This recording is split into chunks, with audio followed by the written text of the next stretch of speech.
I've got everybody here, I believe, at this point, and if anybody comes late, we'll redo the roll. So I'd like to call this meeting to order tonight. That's the mallet. That's what it sounds like. At this time, Ms. Troublefield, would you please take roll? Mrs. Briggs, Here. Mr. Cathell, Here. Mrs. Klein, Mr. Neal, Here. Dr. Parsons, Mr. Peden, Here. Mr. Steele, Here. Miss Taylor, Here. Mrs. West Warner, Here. Mrs. Wright, Here.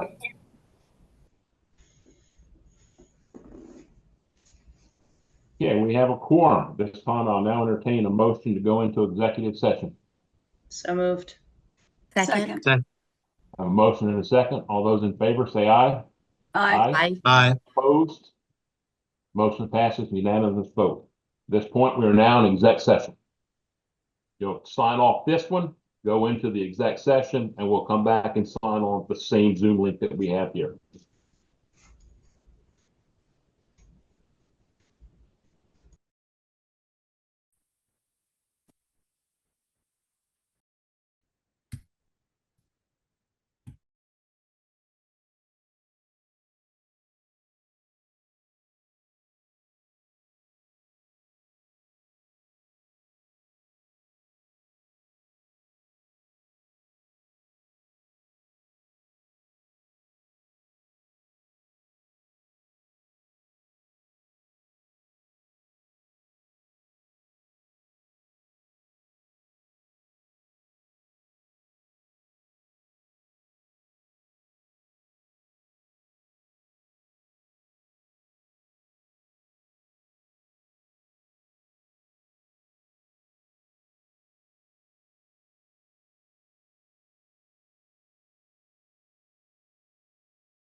We'll now reconvene our regular session. Ms. Troublefield, would you please call roll again, please? Mrs. Briggs, Here. Mr. Cathell, Here. Mrs. Klein, Mr. Neal,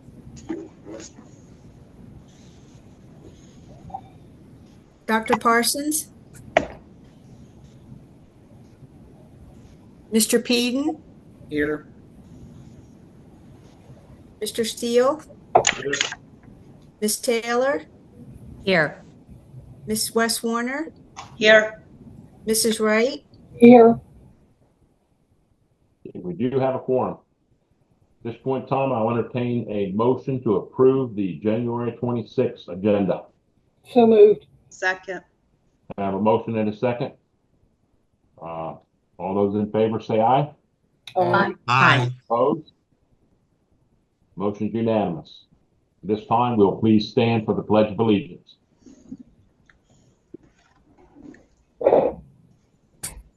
pledge allegiance to the flag of the United United States, States of America, to the republic, to the republic for which it stands stands one one nation, God, under God, invisible. indivisible, Liberty. liberty, and justice for all. Oh, Please be seated. 3.04, student government. Yes, I do believe we have student government that was going to attend. Is Peyton here? Yeah. Good evening, Peyton. Hello. Thank you for joining us. Thank you for having me. Okay, so hello, my name is Peyton Ritchie, and I'm the Executive Board President at Sussex Central High School. I'm here to tell you a couple things happening at our school.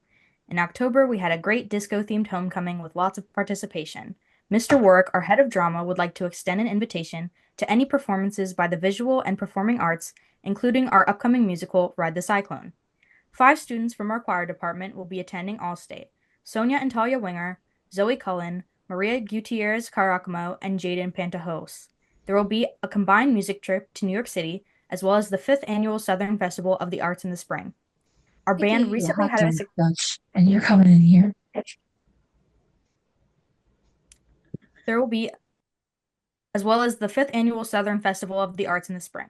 Our band recently had a successful winter concert in the theater, and the marching band was able to perform at 3 local Christmas parades this year. In sports, our girls volleyball team made it to the state tournament. Girls basketball is off to a good start, and there's a lot of excitement about the new sports complex. The student council was able to provide gifts and necessities for 8 different families through the Giving Tree this year. We also had a great winter pep rally to recognize our winter sports team, which helped boost school spirit. We will be starting more discipline and expectation assemblies in the second semester, shifting our school's focus to SAT testing and preparation, and we will have access testing February 2nd and 3rd. Thank you for your time. Thank you, Peyton. You're welcome. Okay, moving along, 3.05 and 3.06. I'll entertain a motion to approve the regular and executive session minutes of the December 15th, 2025 meeting. So moved. I Second. have a motion. Do I have a second? Second. I have a second. All those in favor say aye. Aye. Aye. Motion passes unanimous. 4.01, public comments. Thank you, Mr. Mann. Has anyone signed up to participate in public comment this evening?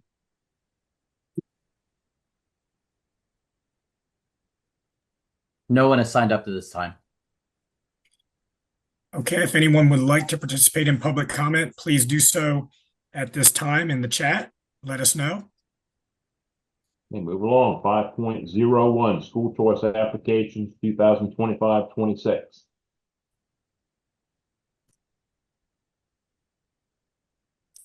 Thank you, Mr. Steele. You can see our school choice applications. As a reminder, this is for the current school year, so all the priorities are priority 1. Students that have been in their current school and have moved out of the boundary area for a variety of reasons. You can see the recommendations for acceptance and denial, and that does require board action this evening. Okay, do I have a motion to approve the school choice? So moved. Second. Do I have a second? Second. I have a motion and a second. All those in favor say aye. Aye. Aye. Opposed? Motion passes unanimous. 5.02, wellness centers. Thank you. As many of you are aware, we do have wellness centers that function at both of our high schools, Sussex Central and Indian River High School. They've been with us. BB has been the vendor for those wellness centers since 2002. So a long relationship with BB and supporting our students. They provide a tremendous service to our students beyond what can occur at our and within our nurse's office, which are quite busy in and of themselves. So we met recently with BB staff. Dr. Chafin led that conversation, her and her team, as well as the nurses that run our 2 wellness centers and some support staff. On your screen there, you do have the permission slip that's provided. They're the same at both of our 2 high schools and provides the menu of services that occur in those wellness centers. and do require that parental signature there, as you can read. This is up for its review. We did review this a number of years ago, and it is time to review again. It does require board action, and I do know that Dr. Chafin and some of the members of her team are here to answer any questions if you have them. My recommendation would be to move forward with BB at our two wellness centers at this time. And I would like to include that the team there, Dr. Chafin and team, approached us about the potential for wellness centers if they were able to secure funding, BB able to secure funding for a pilot, if you will, at one of our middle schools, Sussex Central Middle. They do have a nice wellness office that was vacated when the move occurred. So I do know they're exploring that. That would, again, be a nice service for a middle school. I did share that with Mr. Steele, and he did express that if we're able to provide it for Sussex Central, we really need to be able to explore it with our other two middle schools as well for equity and services. So I believe they're just trying to explore that at this point, possibly pilot it. If they're able to get money, we can, again, bring that back to the team. And then potentially, if that works, can move it into our other middle schools. So happy to answer any questions about BB and their work within our wellness centers, the middle school. And I do know they are here to answer any questions if we have any. Additionally, we did receive several letters of support from our schools, our ADs that have a good relationship with the ability for wellness centers to provide physicals to our students, and then other staff that just believe in the benefit of the wellness centers at our schools. So happy to answer any questions, and this does require board consideration this evening. Just a comment. I would just like to. When you're done, Kim. Go ahead, Kim. No, go ahead, Michelle. Oh, sure. Thanks. No, I just had a couple questions. It says like the confidentiality to the parents, and it lists a few items that are confidential that, would not be divulged to the parents. I just wanted to clarify if those were the only confidential services that wouldn't be divulged to parents, or were there others, or was it it was broader than that? Because that would be my one concern, that just, the informed part of informed consent, just to make sure that parents had a clear understanding of what rights they were waiving with their students. My other question was, are the students made clear on what would be also divulged? Because I think for the sexually transmitted diseases, that's not confidential. It would be sent to public health, and their names, their identity would be utilized. So I just want to make that clear, maybe to update that on the forms, just so they're truly informed of that. And then my other question was if we're checking for sexually transmitted diseases, how are we doing that? Are these genitourinary exams? Are there chaperones? And then you said nurses, so I was just wondering what the credentials were of the BB staff. And yeah, I just want to start with that, I guess. Those are when I looked at those forms, those were just some of the concerns I had. Yeah, thank you. I know Dr. Chafin is here. I don't know if we want to start with her or our nurses in the wellness center. Mr. Mann, I think the best thing to do is if someone from the team that is here this evening that would like to speak to that, if they could maybe raise their hand, and then you could allow them into the session, but maybe start with Dr. Chafin. I know she is here. Great. Thank you, Dr. Owens. Yes, I know a couple other members of my team are on the participant list. So if they just raise their hand, they'd be able to add, correct? Just in case I don't answer fully. So there were several. Okay, thank you. There are several questions there, and I actually have a broken hand, so I couldn't write them down all, Ms. Parsons. So I will do my best to address each of them. So we do provide confidential services in accordance with the Delaware law. Children 12 and older can access reproductive care through public health facility or at our wellness centers, and have been able to do so thus far. Those are labeled as confidential minor visits, which can include birth control, sexually transmitted infection testing, and pregnancy testing. So I can also let one of our nurse practitioners, which that might answer your question too about credentials. All of our, we call them APCs or advanced practice clinicians, are licensed and board certified, either nurse practitioners or physician assistants, highly qualified people in order to, clinicians in order to provide this treatment. So our main thing when it comes to providing these kinds of services is we do not want to treat children in secrecy. So we definitely let the kids know. They sign a confidentiality agreement when they have their first appointment with us. So they are very much they talk with a practitioner at the same time they sign this, and it's just an assent form so that they can know when we might talk to their parent or guardian. So we will talk to a parent or guardian when the danger is present, a student is a danger to themselves or others.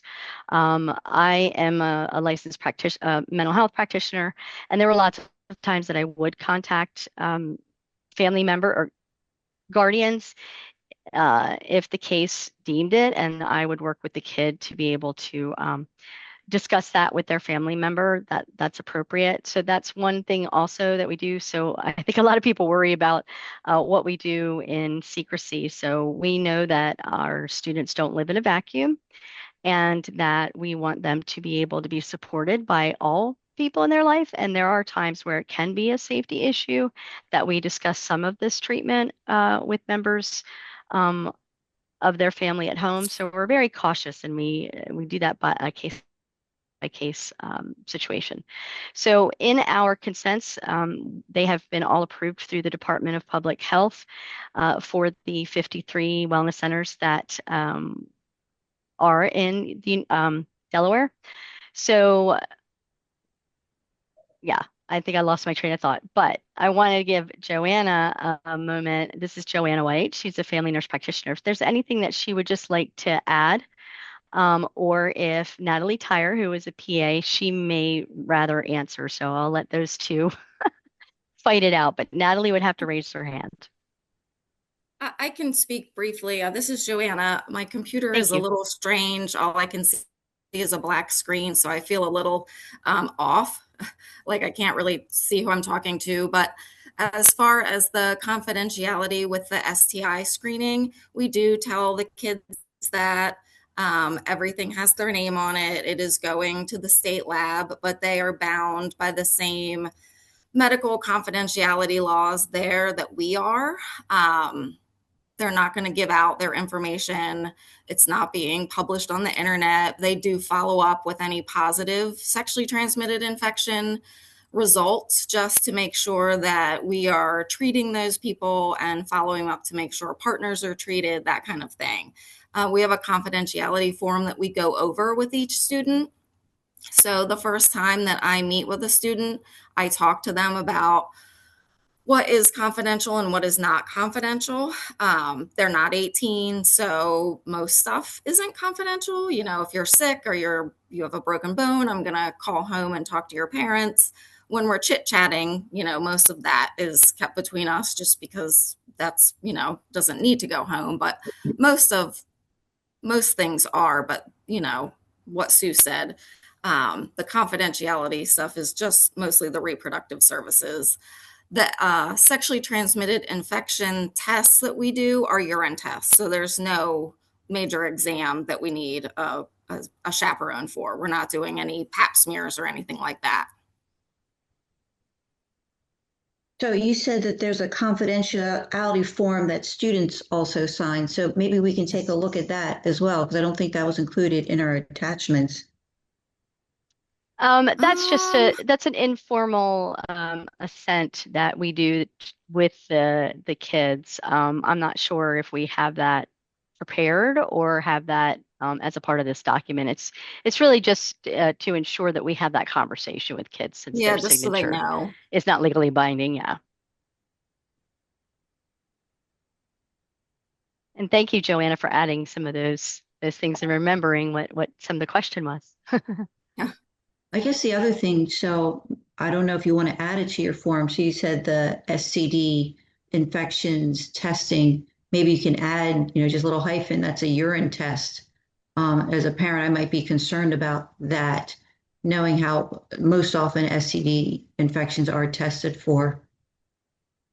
And then maybe, I know you have this on other areas, but again, I would make it more, clear that the public health reporting of SCDs, that would occur as well. I think it would be just add more, like I said, more information, the informed part of this informed consent. I think it needs to have a little bit more.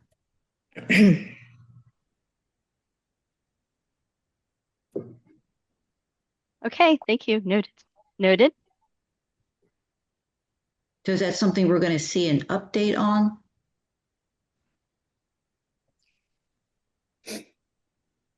I'm not sure how to proceed. I think Dr. Owens might be able Yeah. to answer that Yeah, question. Thank you. Thank you, Dr. Parsons, for your questions. We will work with our wellness centers and Dr. Chafin to get those updates. I think they could go on the bottom regarding what information will be shared with public health. And I don't know a lot about the testing procedures, but we'll work with the experts there to see where that can be added. And I can share that out with the board once it's updated. Yes, and just to reiterate, these are state forms. These aren't our forms. So this is the form that is used throughout all 50 wellness centers. So we might have a little difficulty changing some of it. But we can look at that for sure. The only thing I wanted to say was just with having past worked with the wellness centers in the high schools, it would be wonderful to see if you could, help us out in the middle schools. And I want to thank you for all the work you do with the students and the services you provide. Thank you so much. Yeah, speaking of the services provided, do you all give monthly medical reports on number of students seen, diagnoses, how many upper respiratory infections or anything like that? Any report given to this district? We have advisory council meetings twice a year with district staff and school staff that we show our reporting to, that we have to report by contract through the state, which includes diagnostic criteria and other encounter numbers. So, Dr. Owens, are we ever given information about what kind of medical treatments our students receive? Do we receive a report on that? I don't believe I've received that report, but I can look into that. I don't know who on our team attends those meetings, but I don't believe I get that report, but I'm sure I could. We Okay. could make that available, no problem. Yeah. That would be On a helpful. monthly basis, no problem. Yeah, that'd be great. Thank you. Or we could do it at the end of the year too, no problem. No, monthly would be fantastic. Yeah, I was on board when we first brought the wellness centers to the Indian River District way back in the 90s. And, I can tell you it was a fight for us to get it through. We did get it through. And I think once we had it in place, and tell me if I'm wrong, but in order for a kid to use the services of the wellness center, parents have to sign off their permission for that to happen. I'm correct in saying that, correct? Yes, so no services will be provided for students who are not members, and members need guardian access by signing these forms. So if there's a family that does not want any of these services, they're not going to receive them through us unless we have the proper paperwork. Now, in the past, when I was a principal at Indian River, when Dr. Patterson retired, I do know when we had our advisory meetings about Parkinson's, they would present the number of kids they saw, sort of a breakdown, because back then we did not do any of the I want to say the confidential services listed here, because our board would not support that. That did not happen until I was a superintendent, and I think Dr. Bobby Gulab, I think from BB, did a presentation with our board. Yes. And you have a good memory. we had that presentation, and the board at that particular point supported adding those services in where we are. But I agree. I think for us, it's kind of nice to know what kind of things are we seeing? Obviously, we're not going to see names, but we would have some idea the level of services that are being used. I had 3 kids. They're in their late 30s, and the oldest one's turning 40 in March, and they were all members of it. And I can tell you that was, when they were in school, was one of the best things that we had. And we saw an improvement even in school attendance because, kids would come to school if they didn't feel well. If a nurse deemed fit that they might need to be seen by the nurse practitioner, the PA, she would send them down. And with a report, they would set an appointment and see the kids. And sometimes you get on an antibiotic pretty quick. And once you do that, you might miss a day of school. You might not miss any school. So it has been a great service, I think, that we've had for the students for, I think, over 30 years now. Probably close to that anyway. Yes, thank you so much, Mark. Those are all very good points, and your memory serves you correctly. I've been with wellness centers for 20 years. So it's 2019, I believe, that this district signed up for these services at that time. And it was I do understand that parents have a lot of questions. I mean, kids are under 18, and I have a lot of questions when it comes to my kid and their health care too. And like you said, Mark, this is my first year using wellness center services, and it's been amazing to have my kid treated in this environment as well. So these are services that are very widely used. There is some controversy, but the population, the community that we serve, is really in need of these services. We have roughly about, I want to say it's in the 60 percentile of either Medicaid and or uninsured students that we service. So this is a very important process for us to go through as a community to be able to offer some of these services to kids that don't otherwise get them. So thank you for your support, Mr. Steele. It's a great community partnership. Thank you. Mr. Steele, I had a Sussex Central wellness provider raise their hand. I just want to make sure that we got to them if need be. That's fine. Let's bring them on and see if they want to add.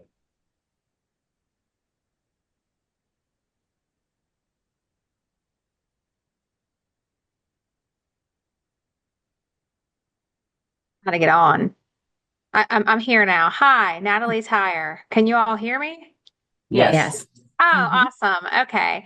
I just want to say thank you for letting us be a part of this with the students, because I do believe that there is a great proportion that need our assistance on a regular basis. I have 3 children at Indian River School District, so I see the different types of families that we treat, and it just is an honor to be able to help them. We have the biggest population at Sussex Central. I have about 63% that are registered of our students that are about close to 2,000. So I have about 1,200. We've done lots of vaccines. We try to make sure they're all up to date. Those that are coming from that aren't from the United States, we work with public health to get the vaccines that they need so that they can stay in school. So, yes, we are very, very passionate about taking care of them, as well as following all the rules for confidentiality. So, if you have any other questions that they all have not answered for us, I can gladly help. But I do think Sue and Joanna took care of most of that. I just wanted to say hi and thank you. Thank you.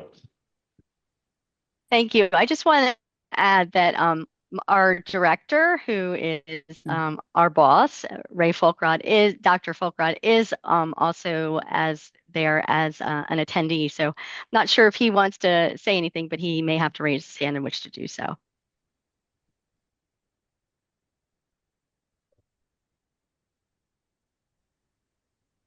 He just told me he can't, but no, if anyone has any questions they feel Dr. Folkrod would answer from BB leadership, please send them to me. I'd be glad to send them on. Do we have any other questions from the board? Dr. Owens, I believe the motion that we need to put forth for this evening would be to continue and sign our contract that we currently have with the wellness with BB. Is that correct?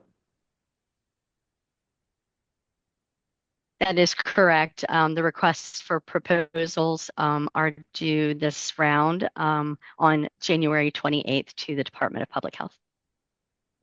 Thank you. I need a motion to, anybody have a motion? I'd like I would to like move to that make a motion. we continue our relationship with the I- wellness centers at both of our high school. I second that. We have a motion and a second. All those in favor, say aye. Aye. Aye. Opposed? Motion passes unanimous. Thank you. Thank you so much. Thank you. And Dr. Owens, you and I tomorrow will sign that agreement. Is that correct? Yes, thank you. Okay, 5.03, out-of-state district employee. Thank you. In alignment with a fairly new policy a couple years ago, we do have a out-of-state school choice option for employees.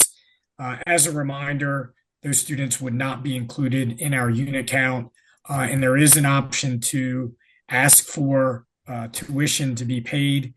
We have not asked for that in the past. It's been around $19,000 to $20,000 per student. The board has not requested that. With the most recent, I believe we've had 3 or 4 the last couple years of students coming in, of our employees wishing to be part of our school system. We typically have not included them in unit count, and we also have not asked for tuition. That is part of the policy that I need to make the board aware of this evening. However, this request is for a kindergarten student to be considered in the lottery at Southern Delaware School of the Art. Their parent is a teacher at that school. So happy to answer any questions that would require board action this evening if we wanted to move forward. Does not guarantee that student a spot. It would put them in the lottery as we would with everyone else. That was going to be my question. Thank you. Any questions from the board members? Hearing none, I need a motion on this matter. So moved. Second. Do I have a motion to approve the school choice request of an out-of-district employee? I have a motion. That's the motion. I have a second. Okay. All those in favor say aye. Aye. Aye. Opposed? Motion passes unanimous. 5.04, Philip C. Shaw Elementary, sign replacement. Thank you. Good I know evening, Mr. everyone. Dooley is with us. Mr. Dooley, the floor is yours. Thank you. Good evening, everyone. Good evening. On your board docs for this agenda item, you will find an attachment, which is the quote for the front sign replacement at Philip Shell Elementary, as was presented at the recent Buildings and Grounds Committee meeting. This is an exciting upgrade, which mimics what several other district schools have completed in the past. Funding is being provided by the school's PTO. Buildings and Grounds will handle the Selbyville signage permit. This small project does require school board approval to move forward. Principal Christy Kerr is available tonight to respond to any questions you might have. Absent of any questions, we are requesting board approval at this time. I'd like to make a motion that we approve the purchase of a sign. Second. I have a motion to have a second. Any discussion? All those in favor say aye. Aye. Aye. Opposed? Motion passes unanimous. 5.05, Sussex Central High School remaining furniture, fixtures, and equipment items. On your board docs for this agenda item, you will find an attachment which shows the FF&E items which remain to be purchased for the Sussex Central High School project, as was reviewed at the previous school board meeting, at the recent Buildings and Grounds Committee meeting, and at the construction executive meetings. Procurement thresholds necessitated the procurement of multiple quotes for the band and choral items. The quotes have been received by the project architect, and the architect's award recommendation and the successful quote are on board docs. Project architect Maureen Rosansky is available tonight to respond to any questions. Absent of any questions, we are requesting board approval for the award of the band and choral equipment to G.A. Blanco. We have any questions regarding just this portion of the FF&E? Hearing no further discussion, does anyone like to make a motion? So moved. Second. We have a motion and a second to approve the quote that we're given for the band area. All those in favor say aye. Aye. Aye. Aye. Opposed? Motion passes unanimous.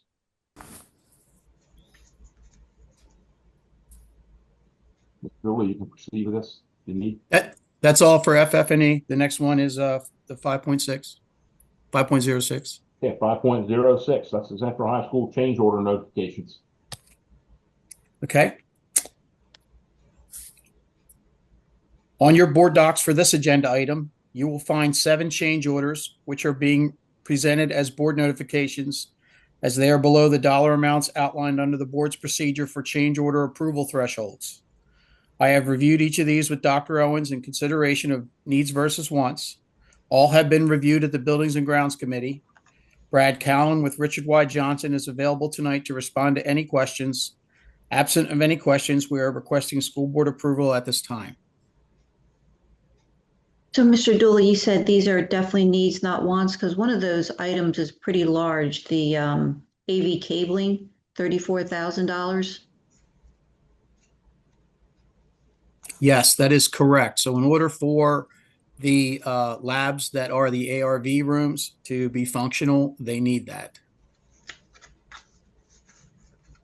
Dooley, tell me if I'm wrong, but I believe we're talking about, is it area H, which is the area that is just being renovated? It's going to be the band choral area. It includes that. That is correct. Right. It is the shared space between the middle school and the high school. It's the last part that is being completed. So the wiring, is that for like a lab, a computer lab? Yes, it's 2 rooms. It's IT wiring. It's actually their television production area. So they do commercials, they do announcements. It's an ideal spot for it there in the H wing, and we've moved forward with other aspects of that. So this is just the final wiring there. They do a really nice job, but that this wiring is needed to complete it. I'm sure we're going to hear this in the next section, but I'm going to ask at this point, budget-wise, we're okay to proceed with this? Yes, this is already accounted for in the budget. Okay, any further discussion? Okay, would anyone like to make a motion? So moved. We have a Second. motion to approve the change order. Do I have a second? Second. I have a second. Any discussion? All those in favor say aye. Aye. Aye. Opposed? Motion passes unanimous. Thank you. Old business 6.01, major capital planning. Thank you. Just a few updates. I know that Mrs. Wright will go over her buildings and grounds report. So I want to thank you for the action for the furniture and equipment that you've taken just now. That will help to keep that project, part of the project, rolling in the H-wing, and it is coming to a close. It's looking good in there. That is the focus currently. We continue to work through that completion process. The ag building in the rear has been constructed. They are continuing to do work on the interior of that. So the ag building, as well as the maintenance building in the back, you'll see that as you approach the rear of the building. And we're continuing to await interior and exterior signage packages. Mr. Dooley, I don't know if you wanted to add anything with major cap updates. I have nothing to add. You're thorough as usual, Dr. Owens. Thank you. Any questions or discussion? Okay, hearing none, we'll move on. Now we're in 7.01. We are now committee reports, buildings and grounds. Ms. Wright. Thank you, Mr. Steele. We met on January the 12th, called meeting to order around 5:20. had a lot that were in attendance there, had several discussions, mainly talked about Sussex Central and the updates and the procedure and how long before the completion of this project would be done. It's ongoing, but Mr. Brad Cowan did say that each week things are getting taken off of the list. One of our bigger topics was the HVAC issues that we have in the majority of our schools and how we were going to go about acknowledging those and the work order process. And I believe Dr. Owens and his staff were going to meet with the principals and then the chiefs so that we can get this work taken care of, because it appears, my recollection is correct, that we have some 17 or 18 work orders that center around HVAC that we need to get taken care of. And our chief custodians need to know what their authority is and then when it needs to move on.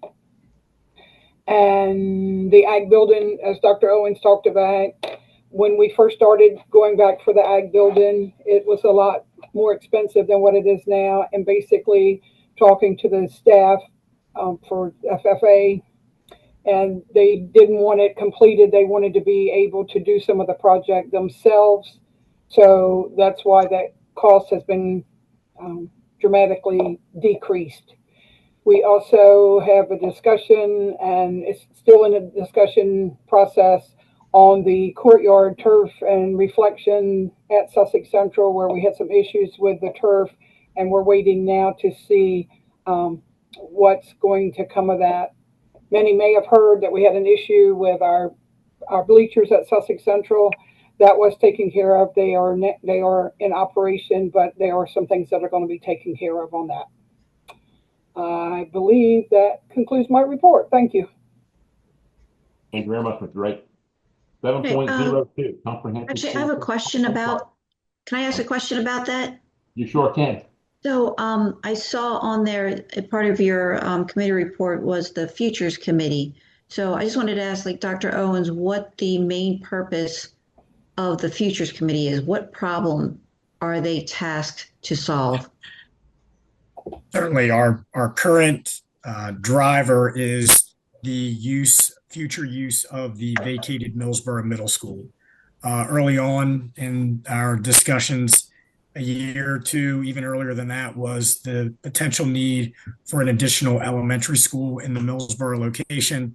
However, with our enrollment plateauing, we feel the need to explore other options that would also include helping with enrollment in the South, which we know that's a growing area as well. So the last two meetings have really focused on options for current programming or future programming at that site. One of the options that really continued to come back to us was the use of Southern Delaware School of the Arts, potentially vacating the current location and moving to Millsboro Middle, more centralized, and would allow for more enrollment. So we've talked through several options of how that would work, the impact, the financial impact. So no decisions made at this time. In addition, at our most recent meeting, we talked about would it be more feasible to consider a lease of that property? So I know Mr. Parker had researched some of that. He's available tonight if you want to hear details on how a lease would work. We've also talked about, do we have space there to encompass more early learning classrooms? So several options on the table. None have been flushed out to the point where the committee is ready to come to a Buildings and Grounds Committee or a board meeting and really present out. But it is a nice issue to have where we do have some space to expand where we may need to. So I read the report from the Futures Committee, lots of information, a lot of moving parts, but I wasn't sure what the primary motivation was. Like, was it to relieve overcapacity at some of our schools, or was it budgeting issues? So I wasn't sure what the main driver was of the committee. Yeah, the primary driver is to ultimately relieve overcrowding. We know that there's growth continuing in our area. So so we certainly want to put that school to the best use. And then I guess we need to really know like what metrics we're using to determine that. Like, how are we determining our enrollment or projecting what enrollment will be? Like, what kind of sources we're using for that? So currently, we're obviously using the enrollment we currently have and how those student populations roll out of our system when they graduate, and how many are rolling in per kindergarten, and how many students are coming in versus out for school choice. We also work with some of the folks on the committee are heavily involved in real estate. We also have the director of transportation for the state, who provides a wealth of data in terms of where our students are enrolling, where we're transporting the most students. So lots of options there. Certainly open if we have some other viable options. We've worked with University of Delaware in the past, but not recently. So if there's some thoughts around where we can gather additional data, happy to consider that. Yeah, I want to hit on one metric that Dr. Parsons just talked about. I think for the board, looking at the futures committee and making decisions on what we want to do with these properties and how we want to do it, I think it's very important that we know, we can kind of guess what our enrollment's going to be next year by looking at the number of graduates, the number of kids in kindergarten, or the number of kids in preschool. But, over time, there's a lot of things you can use some simple things, average rate of growth for your buildings. You can use a line of linear regression, which is what I always use. But I would like to think that we could, get somebody who could take a look at our enrollment for maybe the next 3 to 5 years. And, if we do that, that might give us a little bit better concept of, okay, if we're seeing enrollment growth over this year and next year, then we may see a jump in Millsboro, particularly Plantation Lakes. But I think a 3 to 5 year projection is something that, I think we probably need. And I think you and Dr. Jones can probably, talk to your staff, and I'm sure we have somebody there that could put those projections out there. And like I said, I don't think one projection is good. I never trusted one projection. I think you need 2 or 3 to look at, and then sometimes take the average of the 3, and that'll give you a better ballpark area of where we're going to go. Last thing I think we want to do is to make a decision on a move that's not going to work the way we thought it was going to work. And we have an underpopulated school, and we cause problems elsewhere. But I think we really should take a good look at the population over a 3 to 5 year period to see where we're going to be. The other thing that came up in the meeting that I thought was important was the financial feasibility of any kind of move. Because if something is working presently, we don't need to change it if the need is not there. And if we can make Millsboro Middle School a moneymaker for the district and serve the community at the same time, whether it's a YMCA or it's a some kind of service for the community that's greatly needed, or for the district. That was another option that was kind of tossed around. So just something I wanted to throw out there. Thank you. Dr. Parsons, answer your question? Yes, absolutely. Thank you. Any other questions or discussion? Okay, moving along. 7.02, comprehensive school safety. Mr. Cathell. Thank you, Mr. Steele. Do have a couple updates. So a few weeks ago, with buses and parent vehicles lined up for dismissal, one of our schools were required to initiate a lockdown due to a community safety concern. Students remain safely inside the building during this time. We would like to thank all those involved with maintaining the safety of our students during this event. In response, district staff are collaborating with building administrators, constables, and school resource officers to develop clear procedures for safely directing bus drivers and parents or guardians off school grounds to designated evacuation sites when necessary. Once finalized, this process will be communicated to all relevant stakeholders. Secondly, as part of a dual lawsuit settlement, the district received funds designated to address student vaping. Dr. Owens has begun discussions with building administrators to determine the most effective use of these funds to combat youth vaping and prevent those substances from entering our schools. Proposed strategies include detection systems, student awareness and prevention education, and school signage. Finally, as our high schools enter the 6th month of implementing weapons detection systems during student arrival, we continue to review our policies and procedures to ensure safety and alignment with best practices. To that end, we are partnering with high school administrators, SROs, and constables to formalize our current procedures and communication into a standalone weapons detection policy. Once a final draft is developed, it will be presented to the policy committee before being brought to the board for consideration and approval. That ends my report. Thank you, Mr. Steele. Thank you, Mr. Capel. Any questions or discussion? Yeah, I have a question. So last meeting, we talked about perhaps, I guess, reporting on safety metrics. I was looking ahead and saw that our budget for safety is $1.65 million. I think, correct me if I'm wrong, but I think with that kind of budget, I'm just wondering, like, what are we kind of getting for our money? And I would just like ask that there's, what are we measuring? What are we following? It's just something along those lines. So maybe we can develop something like that going forward. And I'm not sure what those parameters are, but I thought for such a large budget, we should be keeping track of something. Dr. Owens, where's most of that money coming from? Is that all federal? So I think Mr. Parker comes in with the finance. He can speak a little bit to that, but I do know a large portion of that budget goes towards our constables and SRO programs. The money for the vape that you referenced this evening is from the lawsuit.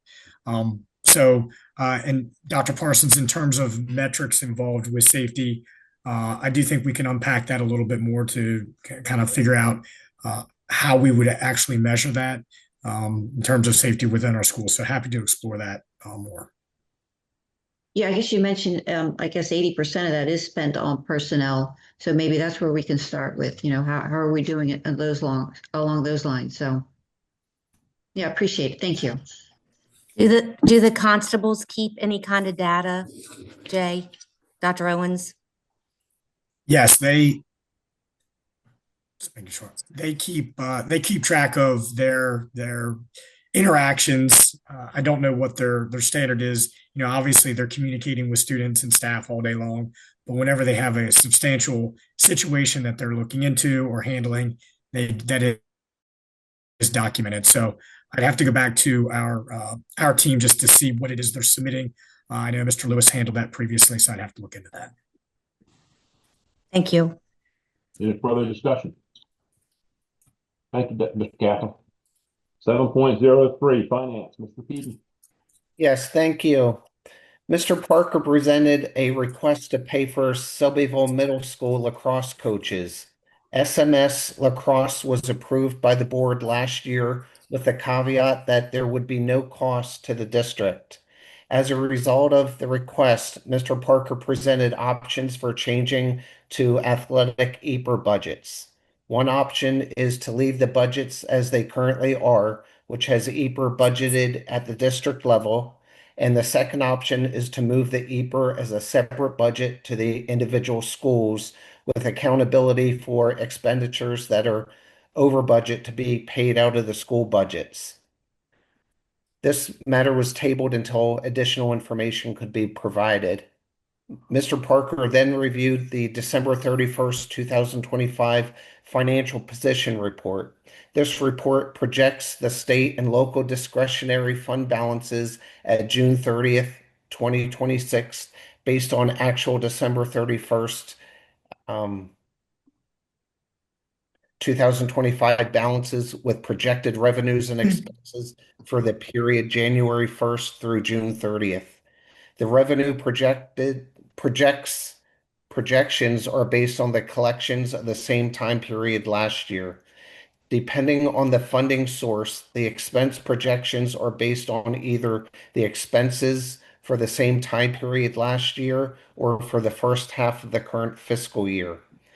The discretionary budgets at June 30th, 2026 are projected to be 14.9 million.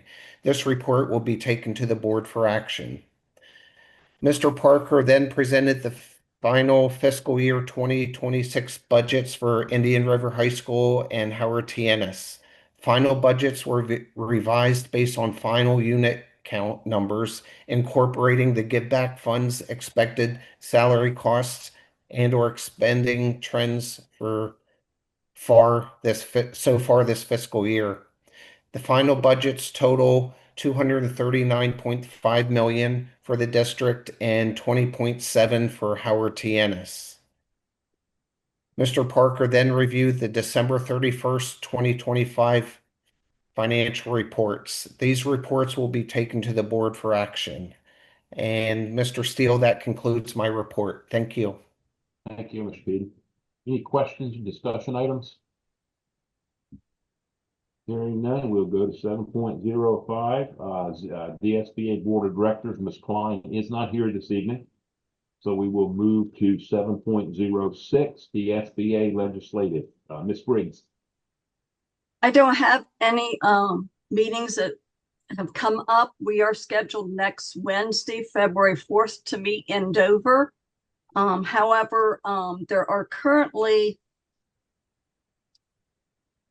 3 Senate bills and 5 House bills that are on the agendas, and that's going to go on this Wednesday, January 28th. And our next legislative committee meeting will be, like I said, Wednesday, February 4th in Dover. Thank you. Any questions of the DSBA Legislative? No, but I think we skipped 7.04 curriculum. We did. I checked it off. I checked Mr. Peedy off earlier. Right. Then your question, I went around. So let's go back. I do that once a board meeting. You know that. Let's go back to 7.04, Mr. Neal, curriculum.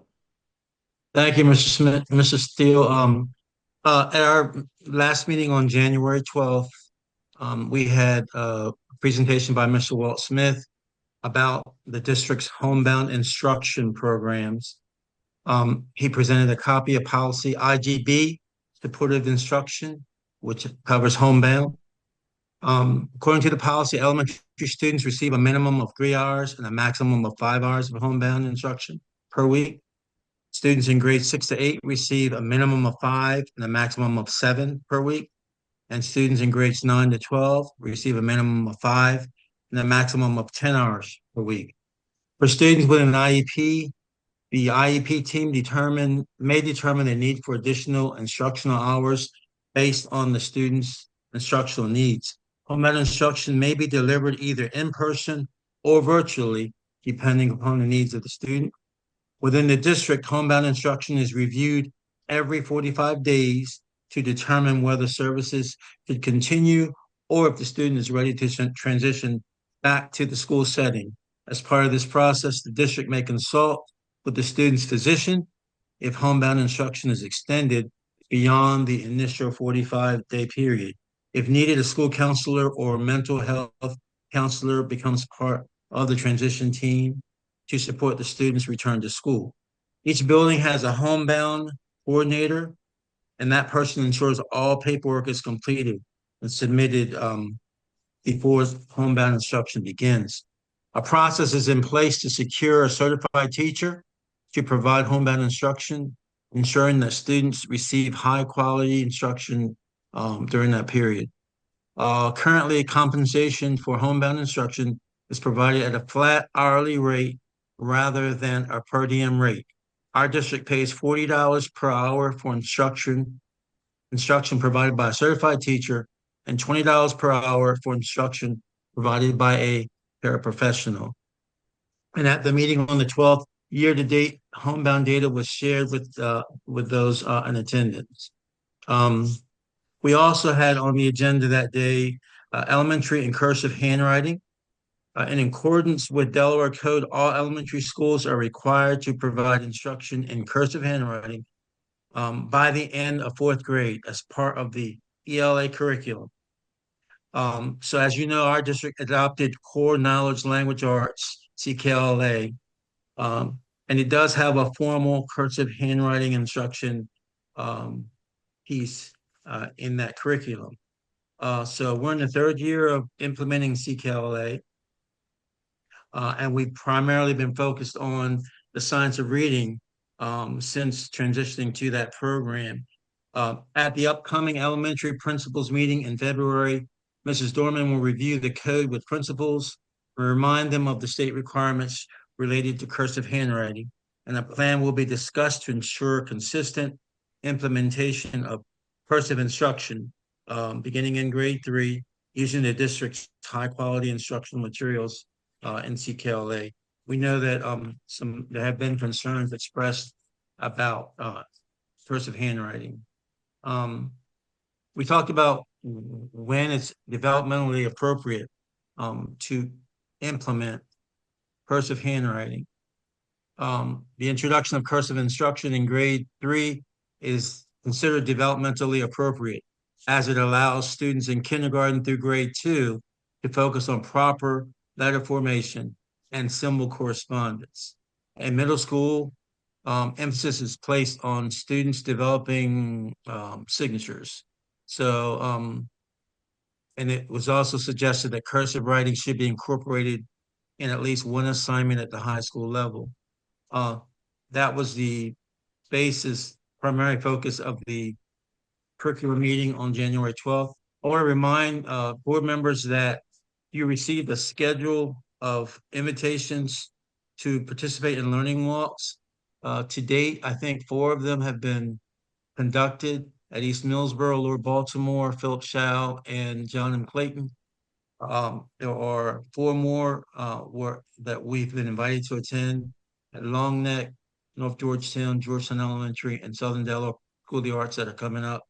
I want to thank those of you who have been able to make them so far. Hopefully more of us will be able to join the remaining learning walks. If you'd like that schedule, if you haven't received it, just let me know or reach out to Jay, and I'm sure we'll make it available to you. And that concludes my report. Questions or discussion? Yeah, I really want to thank you, Mr. Neal, for including the information on cursive writing. I think this is it's a requirement, but I think it's just great to reinforce this, with our students. And there's so many positive benefits from getting off the iPads and tablets and into just, pen and paper again. So I think this is really exciting news. I really appreciate it. And the information on our homebound students as well. And then I have a question for you, Dr. Owens. I was wondering if we could get a regular report at the board meetings from the curriculum director as well, just like how are we doing with curriculum, like what metrics, again, we're measuring regularly. I know we measure beginning of the year, middle of the year, end of the year. I was just wondering if there's anything else we can do in between and just get a regular standardized report so we know what to expect from curriculum. Yeah, I can certainly discuss that with our team. I know the last couple months with elementary and secondary, there's been some comprehensive reports regarding the mid-year progress, but we can certainly discuss what other metrics are available to us to report on. Thank you. And I wanted to bring up one other thing. After reading the survey results, at least the section that I was looking over so far, there was a lot of teacher comments on they recommended 3rd grade retention. Before they were in support of that. So I was wondering if there's any way that we were like entertaining that as a possibility, kind of listening to what our teachers reported and maybe improving our proficiencies in reading and math if we had instituted a 3rd grade retention policy.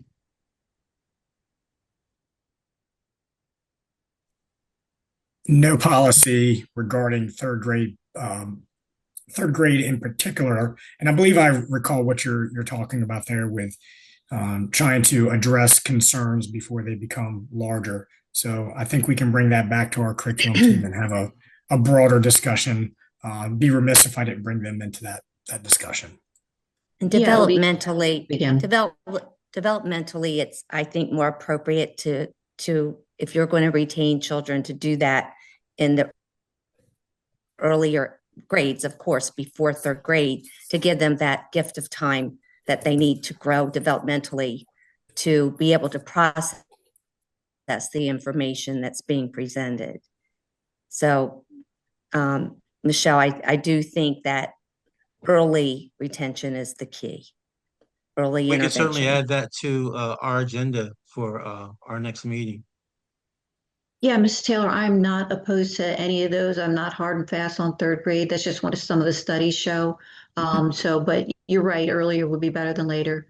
But I know I just saw that there were a lot of comments from our teachers that they supported that they were passing on students that they did not feel comfortable passing on. And so even if the students and the families knew that there was just a possibility, it's been shown in studies to dramatically increase their reading and math because they're now being held accountable and families are being held accountable. So, but I would Yes. leave it up to the curriculum department. If we just bring it up for discussion, that would be great. Thank you. Any other discussion? Okay, thank you very much, Mr. Neal. Moving on, 7.07, Special Education Committee. No report. 7.08, Policy Committee, Ms. Taylor. Okay. After the approval of minutes, we went into second readings. There were no further changes or edits for the following policies. BCB, Board Officers, BHA, New Board Members Orientation, DI, Internal Controls for Financial Accounting, GDG, Support Staff Position, J, Athletic Policy, and KBG, Social Media Monitoring. Mr. Steele, we will need action on these policies this evening. Would you like to stop here and do that first? Yes, let's take care of this first. Okay, I will entertain a motion to accept the changes or the second readings of the policies listed by Ms. Taylor. So moved. I have a second. Do I have a second on that? I have a second. All those in favor say aye. Aye. Aye. Opposed? Motion passes unanimous. Okay, Ms. Taylor, please proceed. Okay, the policies that are under review, there were no further changes or edits requested for the following policies. Therefore, we will proceed with the first reading at this board meeting. BCD, Board Superintendent Relationship, DID, Inventory and Fixed Asset, EEA.1, School Bus Driver and School Aid Salary Increases, JO, Student Records, KBB, Freedom of Information Act. It was requested that paid family medical leave, PFML, be added to policy GCBE.1, employee doc pay, and will proceed with the first reading at the January board meeting. Mr. Parker also updated the committee on the Paid Family Medical Leave Act and where the challenges will lie within the school districts. We are still waiting on guidance from the Department of Labor on several issues before expanding our current policy. The meeting adjourned at 4:23 and our next meeting is February 9th, 2026 at 4 o'clock. Thank you. Any questions or discussion? Hearing none, we'll move forward. 7.09, Community Advisory Board.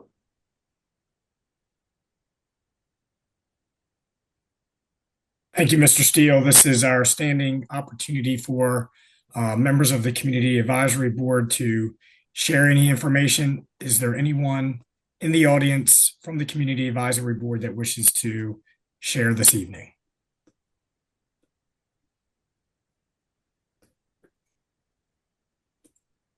Seeing none, Mr. Steele? Okay, we'll move forward. 7.10, IREA Representative. Good evening, everyone. Blair Catlin Brown, school social worker at Selbyville Middle School and proud president of Indian River Education Association. Just like every other American, educators, students, and their families have been watching this past month as situations involving ICE have ratcheted up. Unlike all other Americans, those of us who come to school buildings every day have a long history of having to plan how we would keep our students safe in more and more traumatic situations. For years, we participated in school shooting drills, and every educator holds the collective trauma of keeping a plan in our minds for how we would keep our students safe if a shooter entered the building. Now we have to do similar mental gymnastics around what we'd do if ICE came onto school property. No one deserves to feel that level of continued worry and trauma while at school. DSEA is working with our local associations to gather stories of how this worry and fear has impacted our ability to teach and our students' ability to learn. There are tangible steps that we can all take to ensure that our schools are a safe place for all of our students, their family, and our staff. Please call your state representative and state senator to ask to bring House Bill 94 to the floor for debate and an affirmative vote. This bill states that no immigration enforcement can take place on the grounds or inside of a church or a school without the approval of the state's attorney general. All of us deserve to feel safe at our places of learning and places of worship.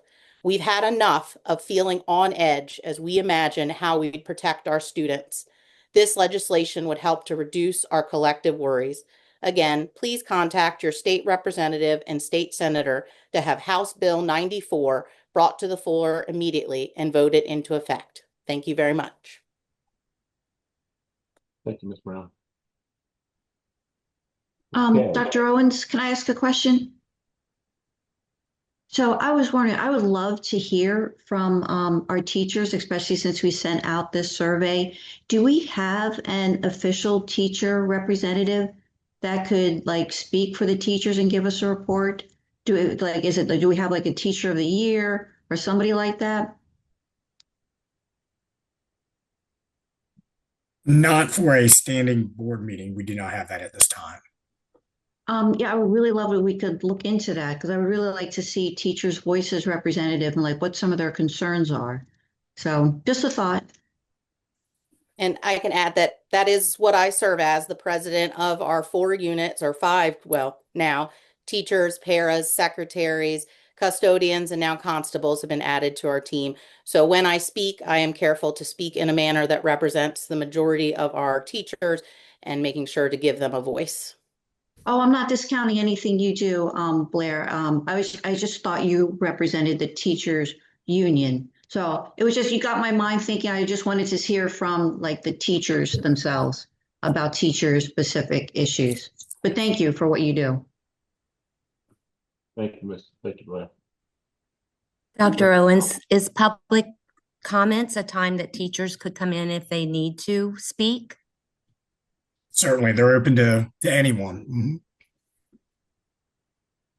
And I do think it's important we hear from teachers. That was the reason we did the survey. I don't want to get into discussion of the survey. It's not on tonight's agenda. That's something I know we have some follow-ups coming up that we can discuss at our committee meetings, and we will put that on the February agenda. At that particular time, we're going to be looking at going out with our second phase, I believe, of surveys. And Ms. Taylor and Mr. Neal and I will meet either this week or next week and plan that next step out. One of the things, dealing with that too, is to look at the first survey and look at action plans on the major topics that the teachers told us and develop an action plan on what we can do, set goals, and what we can do so teachers know and all staff that we were serious with our survey, that we want to make sure things are done, but I do not want to go into any deeper discussion on that this evening. Okay. Moving on, superintendent's report, 8.01, monthly activities. Thank you. As you can see, my monthly activities are available in board docs. What was mentioned earlier this evening is one that I'll highlight. I've been able to join our team with some of our learning walks that have occurred over the last couple of weeks. Great to get into the classrooms of our schools and to see the great things that the teachers are doing. Wonderful alignment, fidelity to our CKLA curriculum in particular we've been looking at. And again, I also want to reiterate a thank you to the board members that have been able to join us. I know you have busy schedules. Certainly, if you want to join in the future, let me know. We'll get the schedule out to you. So thank you. Dr. Owens, 8.02, district calendar change. Yes. As you are aware, March 18th is our next in-person professional learning day. And this is the first board meeting that we have, the only opportunity we have within our calendar change window to consider changing that day to a regular school day that is listed on our calendar as a potential consideration. As you know, we did recover a previous professional learning day, converted that back to a student day. We did use a snow day yesterday, as you're aware, and we have an additional snow day tomorrow due to ice and snow remaining primarily in our northern area of the district. So that is up for discussion this evening. I will say we do take our professional development and our opportunities for that very seriously. It's a valuable resource for our students. And I do know that there was some support for our special education staff that was scheduled for that March date. I know Mrs. Bunting is here this evening from HR. She looked at and analyzed the impact of if that was reverted back, the obligation we do have to continue to allow that professional development to occur. So most of our schools replied back they would need substitutes in order to be able to conduct that training, which would be quite costly. So that is something we need to consider if we pull back on that date. So Mrs. Bunting, can you share some of any information that maybe I did not share with my report before the board's consideration? Certainly, we communicated with all principals and assistant principals to ask them what would they need in order to provide time for special education teachers to twice a year, special education teachers per the contract are afforded a half day to work on IEP prep, things related to their job. So by reverting March 18th back to a student day, we would need substitute supports for the schools in order to do that. And after surveying the principals in all the buildings, and some principals could do it all in one day, some would be over multiple days. Based on the feedback they gave us, we would need 151 subs over the number of days. We looked at a Class B substitute with OECs. That cost per sub per day is $156 for a grand total of $23,556. So that is a significant cost that would occur if that day reverted back to a student day. I'm going to say this. I'm going to kind of say this for our teachers. You know, they have your special ed teachers with IEPs. You have, you know, the dual certified teachers who are also part of that mix doing the IEPs. Long process for these folks to get this done. I'm a little reluctant to take that time away. I know that's a potential day. We may not have another snow day. We may have another blizzard next week and get snowed in for 5 days. I don't know. But I'm a little concerned when we're going to be making decisions that's going to up our local money cost. And it's, you know, it's going to be a little bit, you got to look at it this way. It's fine to get the substitutes, but that teacher is still going to have to do the lesson plans for those kids on those days. Plus, go to the in-service and take care of that. So I know initially looking at this, I really don't have a problem with it, but the more that I got into it, started thinking, you're putting some pressure on anybody that teaches your special needs kids who have to work on those IEPs. Dr. Owens, has there been any discussion by the governor if he was, since there were different levels of states of emergency, if yesterday or tomorrow or today or tomorrow will be considered a state of emergency and excused, or is that not, or is it too soon? So since COVID, when districts began the implementation of remote learning and providing services, there's such variance across the state with schools being closed of who is actually able to complete a school day virtually. We know it's not like being in school, but that factors into the amount of schools that actually lost a day, so to speak. Tomorrow we'll be starting our asynchronous learning for the first time under our plan, so we will be able to recover tomorrow's day. That's new to us, so we're happy to be able to provide that option when there's a multi-day event like this one was.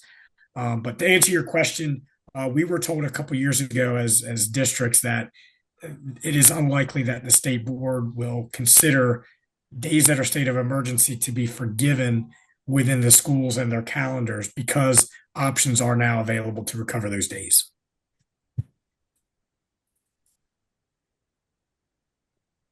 Dr. Owens, I don't want to get off topic and I don't want to talk about the survey, as Mr. Steele said, but the other thing that came up in the teacher survey was the professional development.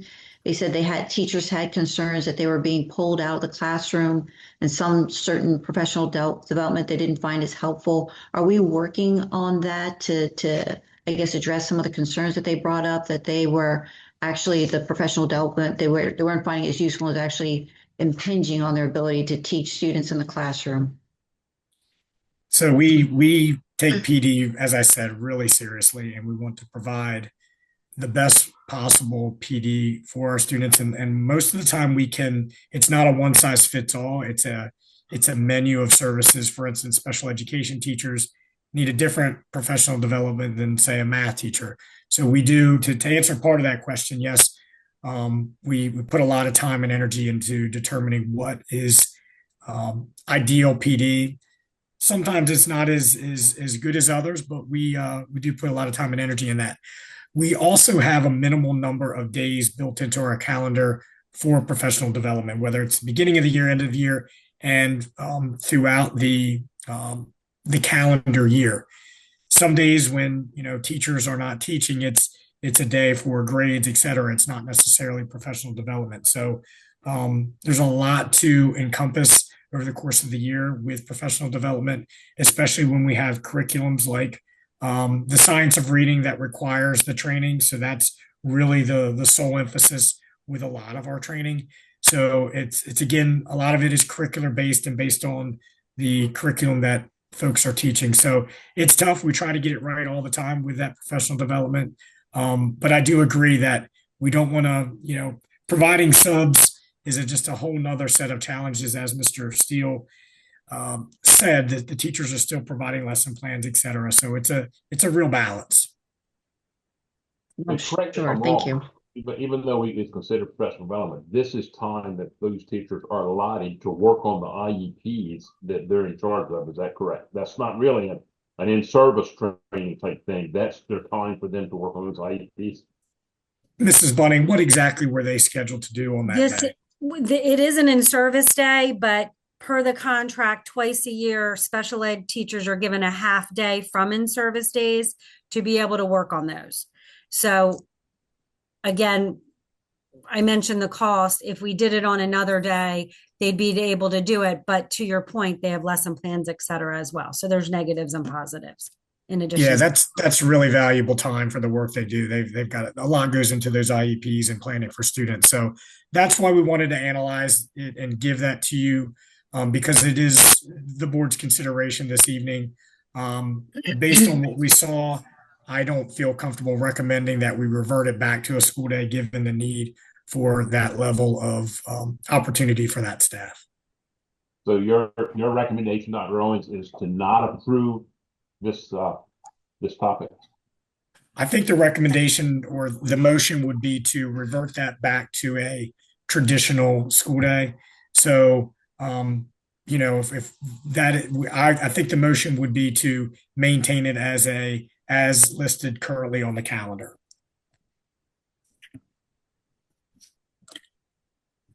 So we're going to leave it as a in-service day. Since it's already on the calendar, that we don't need to take a vote on this, correct? No, if we're not going to make any change, you don't need to. You could if you want to, but it's listed on the calendar as a in-person professional learning day, which for the special education teachers, it's also part of their contract to receive the opportunities for their professional development to work internally. But as listed on the calendar, it is a possible weather makeup day for consideration. Okay, if we're not going to take any action on that, we're going to leave it as is. We'll move on unless there's any other discussion. I would just like to say one last thing in response to Dr. Parsons. The the action plans that we're working on for the survey definitely will entail professional learning and making it relevant to what the teachers need. Okay, moving forward, 9.01 financial summaries for the month ending December 31st, 2025. Good evening, everyone. The first document in your packet there should be the part one, the financial summaries. This is as of 12/31/2025. That is 50% of the way through our fiscal year already. Kind of hard to believe. I feel like I just started yesterday and that was the beginning of the school year, but we're halfway through already. We've received 92% of our total budgeted revenue, 95% of our budget discretionary revenue, and 97% of our budgeted local tax revenue. We've received approximately $311,000 in interest in the current month, and our expenditures are about 42% of the total budget expenditures. 51% of our total discretionary expenses have been spent. 41% of our tuition funded classroom expenses have been spent, and then our Ennis school has spent about 48% of their budgeted expenses. So all of our expenses there are close or below the 50% mark where we're at through the year. So. Thank you, Mr. Parker. I'll entertain a motion to approve the financial summaries for the month of December. So moved. Second. I have a motion and a second. All those in favor say aye. Aye. Aye. Opposed? Passes unanimous. Detailed information for the month ending December 31st. Yep, report number 2 there. Some things to point out. Student activity funding balance is approximately $263,000. We had our student activity fund meetings in the last couple months. Again, it was great to see those advisors and kids to be able to come up and see what they're doing, see what fundraising they're doing. And I know a lot of them are grateful for what the board approved in the previous month. And so they've started to use those funds that we approved in the fall semester. And so that's why that balance is down where we expected it to be based on what was approved last in the previous couple months. Our federal funding available, we have $10.2 million, and then we have about $1.6 million in donations and the student funds and internal accounts there. Okay, any questions or discussion on the detailed information for the month of December? Well, can I ask one question? We just voted to approve the budget, and I did have a question about that. I think you're doing an amazing job, and there's just so much information on here that I think it's incredible, everything you're tracking. Just given what happened at the Appoquinimink School District where they kind of misfiled, I'm not sure what the right term is, but it's not misappropriated, but just miscategorized, I guess, almost $5 million. And that should have been picked up by somebody. So do we have adequate checks and balances in place that somebody's also like double checking our budget? Is it somebody at the state level, or just wanted to make sure that we have redundancy in our system? Yes, from what I have seen so far, there is redundancy in all of our systems.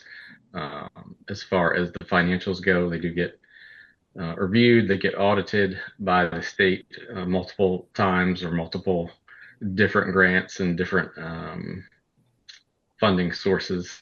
We deal with auditors pretty much all year round, from what I can tell, at least from my start, since I started here anyway, and talking to my staff, that's what we deal with. No, thank you. Just wanted to be sure. I'm sure they were there. Thank you. Mm-hmm. Of course. Any further discussion? I'll entertain a motion to accept the detailed information report for the month of December. So moved. Second. A motion and second. All those in favor say aye. Aye. Aye. Opposed? Unanimous. Major cap improvements for the month of December. All right, our major cap, we've spent 1.2 has been paid out this month, and the balance, bring that one up, shows about 3.4 there. That was as of the end of December. That doesn't include either some of the pending items that we are talking about when we talk about the project with Brad and his team.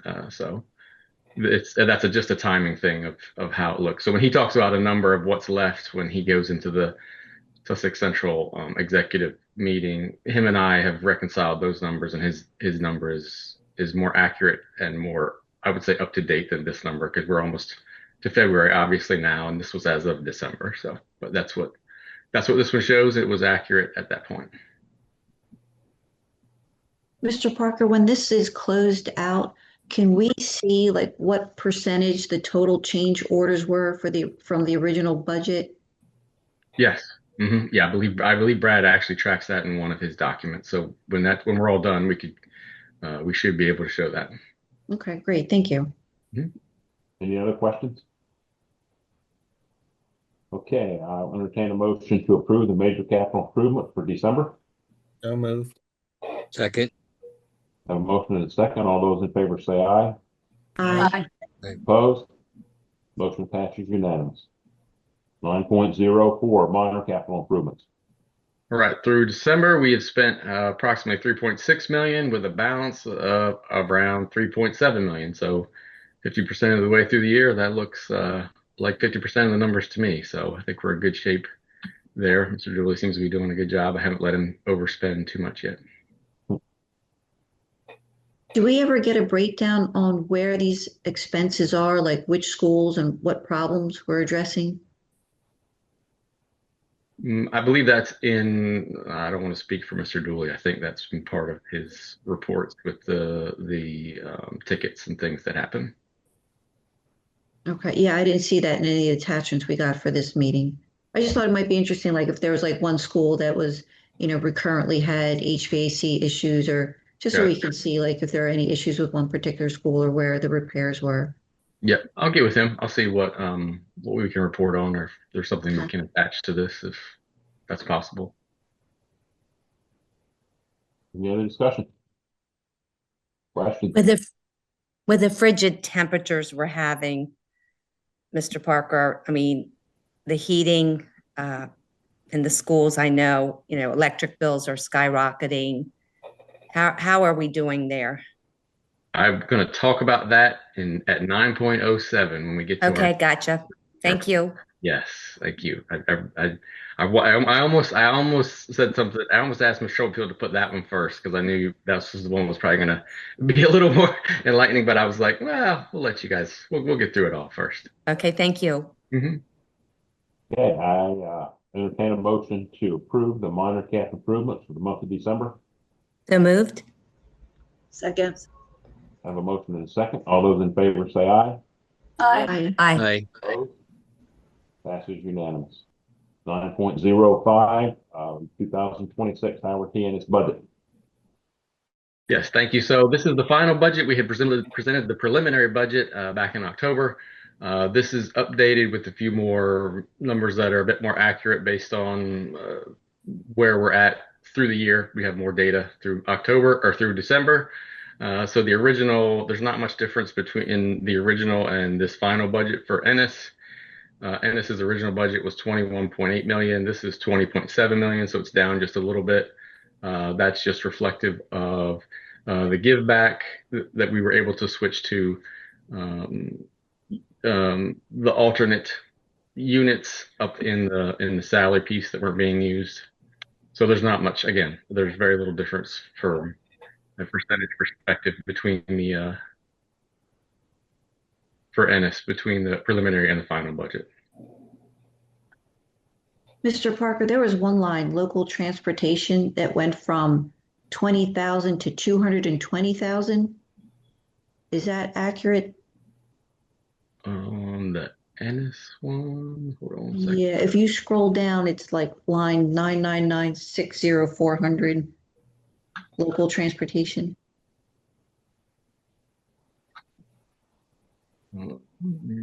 Try to take a look here.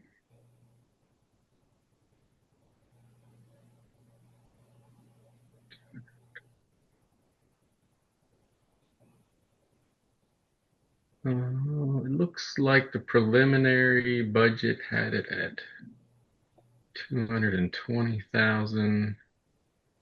This one has it at 220,000, I think.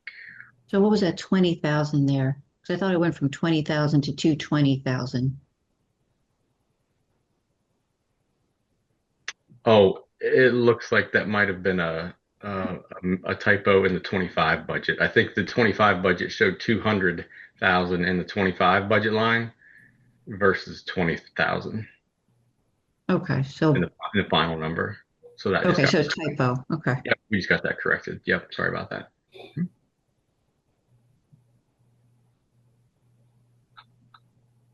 Any other questions? I'll entertain a motion to approve the Howard T. Ennis 2026 fiscal final budget. So moved. Second. Have a second. All those in favor say aye. Aye. Opposed? Motion passes unanimous.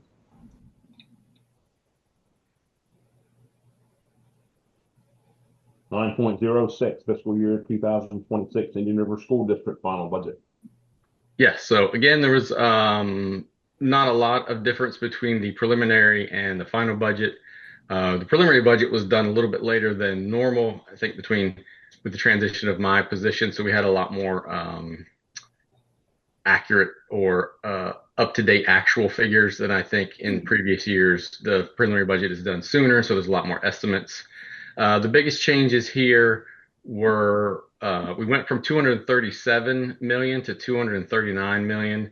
It was a $1.6 million difference, and almost all of that has to do with the give back. So the give back, if you recall in the preliminary budget, we had a line for 1.7 million for the give back. We were able to utilize, because we were at 90% capacity, we were able to utilize units that were not being used to cash that in for the most part. And so that was a net gain for us instead of having to put it up into some of the other numbers that were already included within the preliminary budget. So other than that, that's everything else remained pretty much the same. So the curriculum budget, how does that compare? Because to me, it looks like it decreased this year by 33%. Curriculum. Are you looking at I'm sorry, what page are you looking at? Oh, I don't know now. Is it expenses or like, what does it say at the top? Oh, I see. I got you. Yep. The curriculum. Yes. So the curriculum for last year's budget was 630, but last year's actual was only 289,000. So we didn't see the need to have the budgeted amount be up as high as 600,000 when we did that preliminary one. So we dropped it to the 423. At that time, all the curriculum expenses had been in, so we knew for the most part what was going to be spent throughout the year. So we kept it at that 423. We didn't see the need to ratchet it back up to the 631 so far for this year anyway. Okay. Actually, was a savings for us, correct? Yes. Mm-hmm. Good. And then do we have any reserve funding this year? Or reserve supplement, I'm not sure what you call it. I think last year there was some 7.3 million, and this year we don't have a reserve supplement. No, we do not. That is, yes, that's right. That's correct. We do not have that this year. Do you foresee that being, I guess we're hoping it's not a problem if we don't have any unknown expenses? Correct. There will not be a problem as long as we don't have any Right. expenses, which we can talk about just a little bit again when we get into our financial position report here, our last one of the night. It's not a true, what we would call a true reserve. I think we discussed that a couple of meetings back. Right. Meeting. It's more or less the money that we can scrape together at the end of the year when all the bills are paid, that we use to carry us over. And we actually borrow money from these areas, curriculum in those areas, to be part of that carryover amount that we have. But we don't have what I would say most businesses would say is a true blue reserve, where the money just kind of sits there and grows, and we don't have to worry about taking money here to to match the number we need there. That's correct. Yes. Okay. Any other discussion on the final budget? Okay, I believe we have voted on the Indian River High School budget, correct? Or did I write that too soon? You did. Yeah, I think you took a vote on Ennis. I think you have to take the vote on the IR. I'll entertain a motion to approve the Indian River School District final budget 2026. So moved. Second. I have a motion and a second on the table. All those in favor say aye. Aye. Opposed? Motion passes unanimous.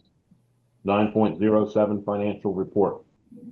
Okay, the financial position report. So I, being new at the position, when Kathy's told me that we needed to do this, at first I thought, oh, this is a just where we're at report. But no, it turns out this is not just where we're at. This is also where you're going to end up at the end of the year. So I had to put down, I had to rearrange my calendar right quick. And her and she helped me quite a bit. And we sat down and did essentially a whole nother forecasting, just like we did when we were going through the entire budget.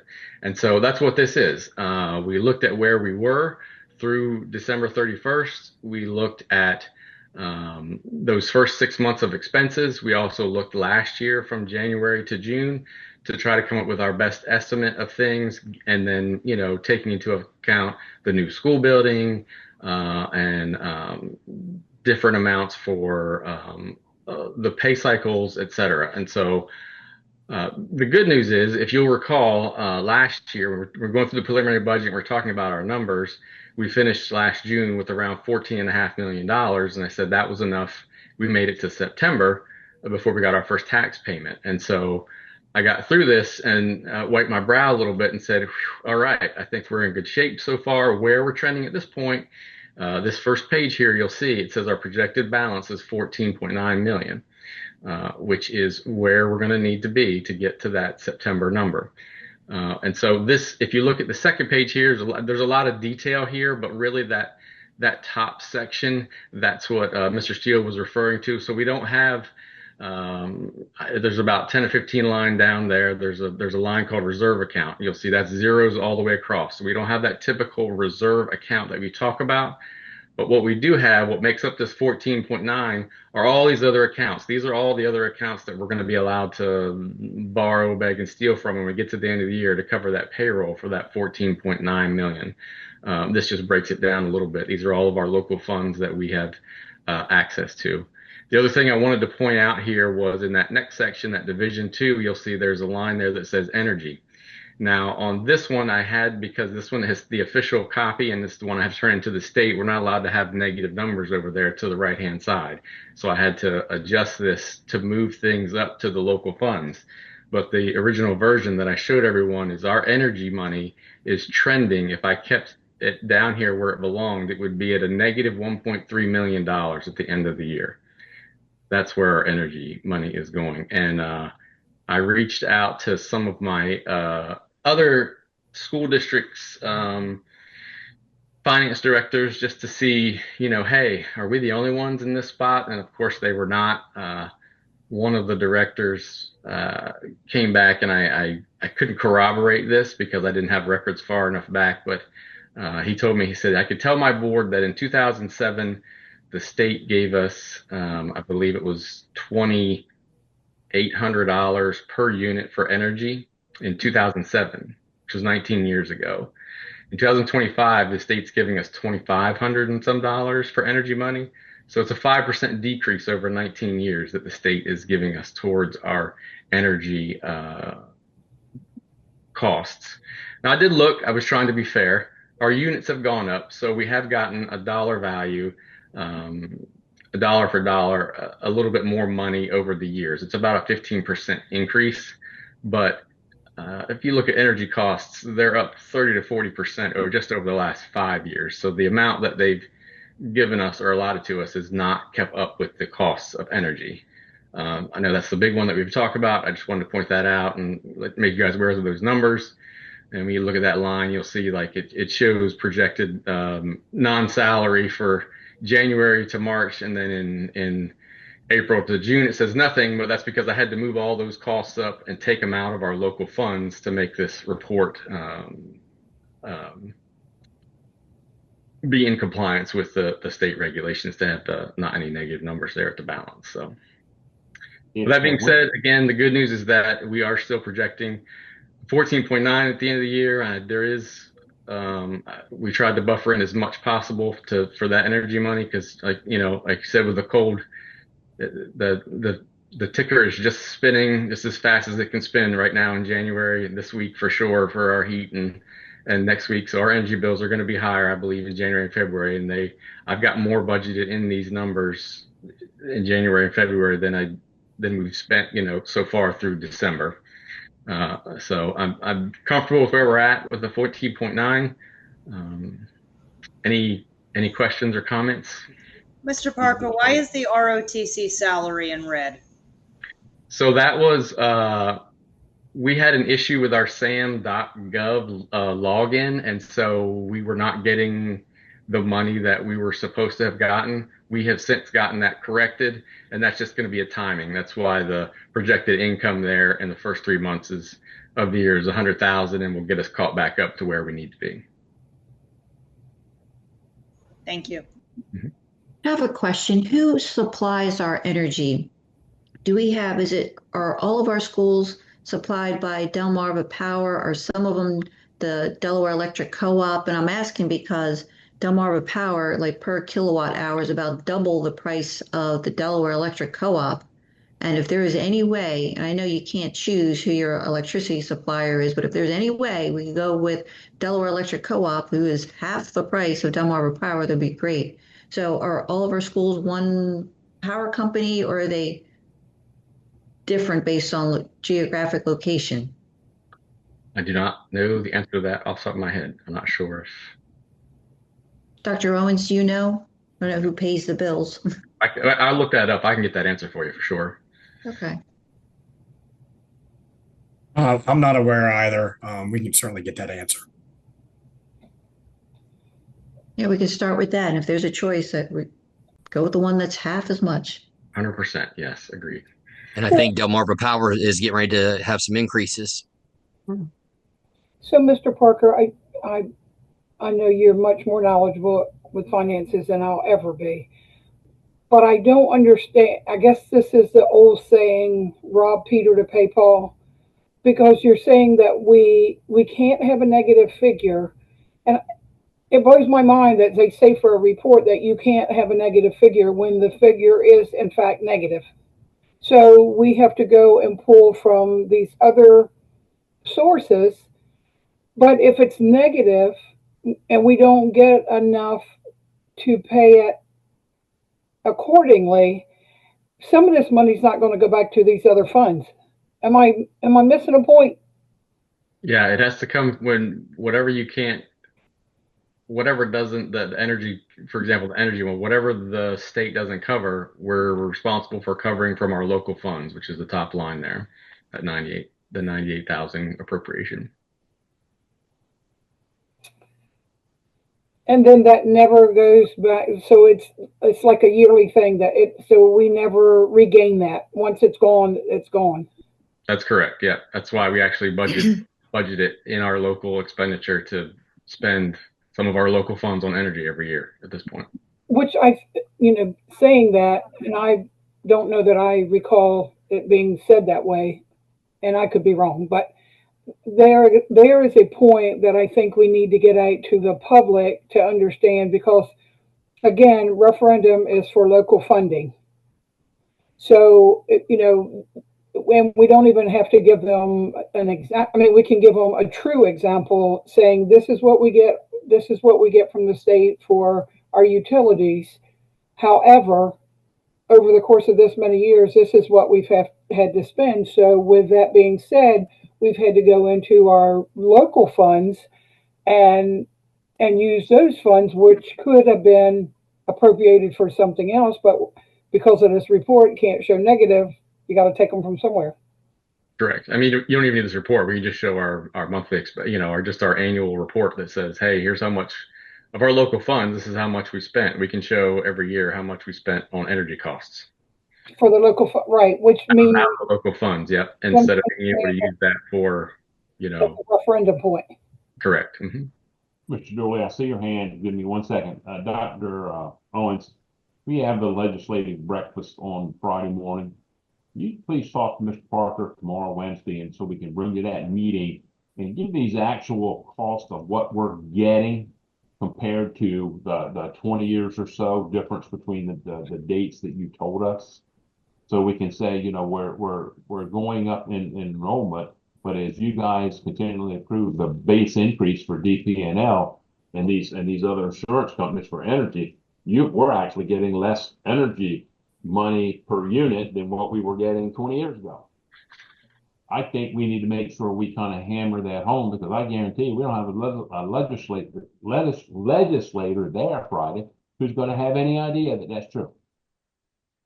And Absolutely. I watch some of these guys on Facebook with their videos talk about the energy, the big bump for DP&L. And listen, we might as well fight this battle along with them and start, being a little bit vocal about, listen, you guys got to keep us in mind when you make these decisions.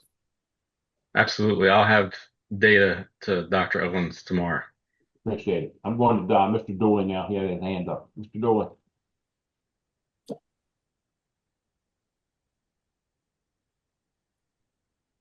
Mr. Dooley, can you hear me? Can you hear me? We can hear you now. Yeah. All right, sorry. I just wanted to respond to Dr. Parsons. We do get power bills from both the co-op and from Delmarva Power. But there's a lot of those bills. So I know Mr. Parsons will, or Mr. Parker will get all those details to you, but we do get from both. It would be interesting if we can compare what we're paying then, since we have two to compare to, two different companies. And that's another case maybe we can bring up with the legislators when you go. Like maybe an allowance can be made for public schools that we can select one over the other. I have no idea how that works, but we might as well ask. Doesn't hurt. I agree. It doesn't hurt to ask. Isn't it all based upon the supply area that you live in? You have to go with that company. That's why we have dual bills.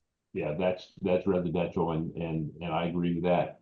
But they really have to look at what they're doing to schools with yes, this increase like this, and without funding us adequately to do it, as you said, we're going in. Look, this is one of the reasons, folks, and I hate to use the R word, referendum. We've always been the lowest tax-based school in the county. And that's one of the reasons we were never able to build any type of reserve that's a true reserve. It's because we took just enough to scrape and get by. And I'd say if we went back to our formal financial people, they would tell you the same thing. I'm telling you now, we've always had to scrape by and get by doing it this way. So we've never had a true reserve that kind of just sits there. And it's there, and it's always there in case we have it, in case for an emergency, we have it available to us. We've never had it. We've always had to do it, as far as I can recollect, the way that it's being done now. And that's why it's always very difficult for us to go and ask for referendums and those things. But, realistically, if you look at it as a major business, which one of the biggest businesses in Sussex County, along with some of the other districts, just makes it very darn hard, to run it and be able to put reserve money back. It's true reserve money. But I tell you what, I think if we don't, I think we have to start hitting our politicians hard and let them know there are things that's going on that they have got to talk to us and understand the cost drivers of what it's doing to us. And, I'm hoping on Friday when we go over that, we're not going to be quiet about this. We're going to be, I don't keep my mouth shut very often. And I don't intend to do it, particularly at that vantage point, because this is going to be something, whatever I say, is going to be geared toward everybody else as well. But this is, it's always like we're flying by the seat of our pants to stay ahead. And I think your job as Parker is difficult, because you got to figure out how to rob Peter and pay Paul, and then make sure you got enough little reserve money to cover Paul. So, you know, it's confusing mess to go through, but it's something that I'm not sure our politicians, I just don't think they have a handle on it. Yeah, So- Marcel, I'm glad you brought that up because they're not attending our school board meetings. They don't know what we're struggling with, you know, day after day, unless we tell them. Yeah, I agree. Mr. Parker, are we still, according to your previous projections, okay until January of 2027? And then January 2027, we need to pass a referendum. Is that what you're still Yeah, seeing? we need to pass a referendum before June of 27. Yes. Okay, but January 2027, we should be working on a referendum. Yeah, we have to talk. I mean, I think there has to be a discussion about the timing, whether or not it's November, December this year or January of next year.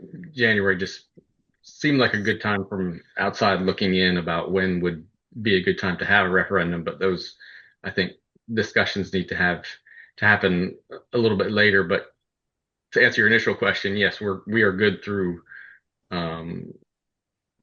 that time period. Yes, as far as financially goes, we can make it through next school year, Bearing no crisis. barring, you know, there's not a, you know, knock on wood, we don't have another blizzard or something comes through and, you know, collapses a roof on a building or something. Yes. Happen. And also understanding that a referendum is not a guarantee, so we can't rely on a referendum, have to be prepared that we don't get a tax increase. Correct. That's why this is probably, I would say, a board discussion that needs to take place. I talked to Dr. Owens about this previously, and I thought going through the budgets this evening, that's a discussion should take place probably in our February meeting. But I think you're right. There's got to be a lot of discussion. There's got to be a lot of planning. There's got to be a lot of discussion of how we're going to do, you know, what we're going to do, where are we going to be, and again, some projections would be nice to have so we kind of know where we're moving on in the future. Well, speaking of projections, do we have any projections? I guess I've heard in the past that our budget has increased from the increase in building and growth in our area with, I guess, the increased taxes. So without increasing the tax rate, we were able to get increased revenues, which, Mr. Parker, I think you said that just covered the increase in salaries.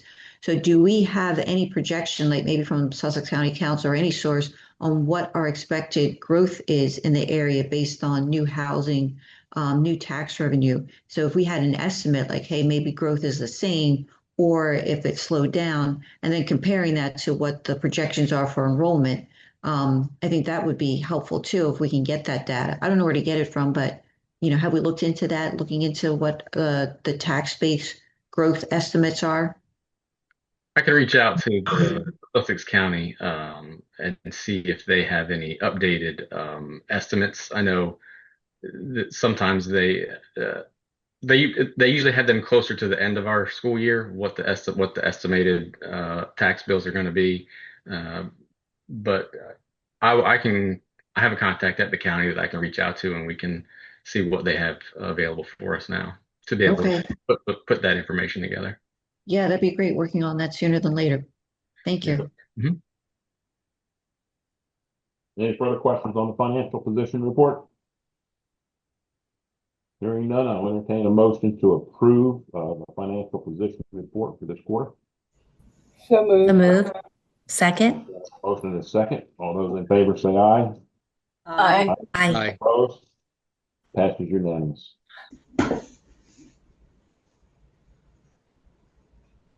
$10.01 field trip request.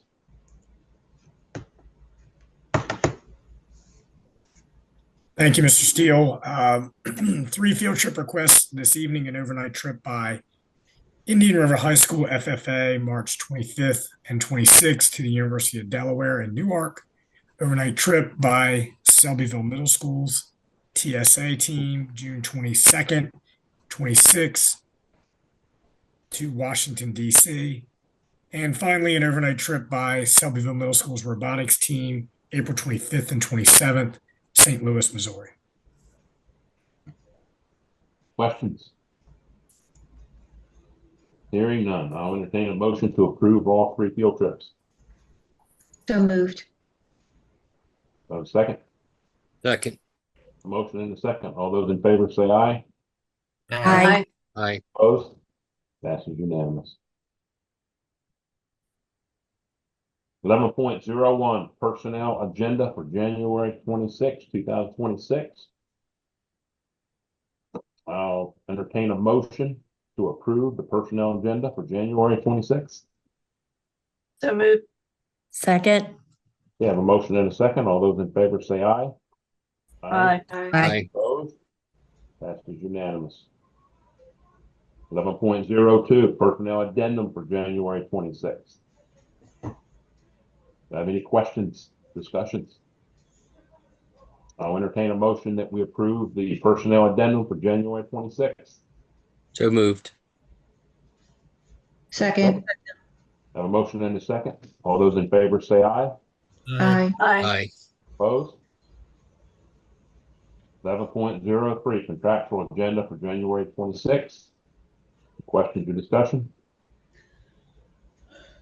I'll entertain a motion to approve the contractual agenda for January 26th. So move. Second. Have a motion and a second. All those in favor say aye. Aye. Aye. Opposed? Passes unanimous. 11.04 is simple notification of retirements. For one retiree to the new people on this report, congratulations. I've loved every minute of it, and I'm sure you will too. But I want to thank you for your service and the time and what you've put into the position with our school district. So thank you very much. We move on now to 12.01, our second public comment session. Mr. Mann, has anyone signed up for final public comment? Or if not, you may raise your hand at this time. I'm seeing nothing online, and we can wait for a second for anyone to raise their hand, but I'm not seeing any at this moment. Okay, before going on to 1301, I just want to say this to Dr. Owens and Dr. Jones and Joe Dooley and Sean Tidwell. You know, my thoughts, prayers are out with you guys because I know you're on the roads yesterday. I know you're on the roads early this morning, and I know that the amount of time to do weathers is not only stressful, but it's extremely tiring. So, you know, I just want you to know I appreciate what you've done yesterday, I appreciate what you've done today, and will do in the future. So it's a hard job and it's a lot of time, so I do appreciate that. 13.01. Is there any other business anybody wishes to discuss? If not, I'll entertain a motion to adjourn this meeting. So moved. Okay, I have a motion. I have a second. Second. Second. Second. All those in favor say aye. Aye. Opposed? It's unanimous. Thank you very much. Thank you.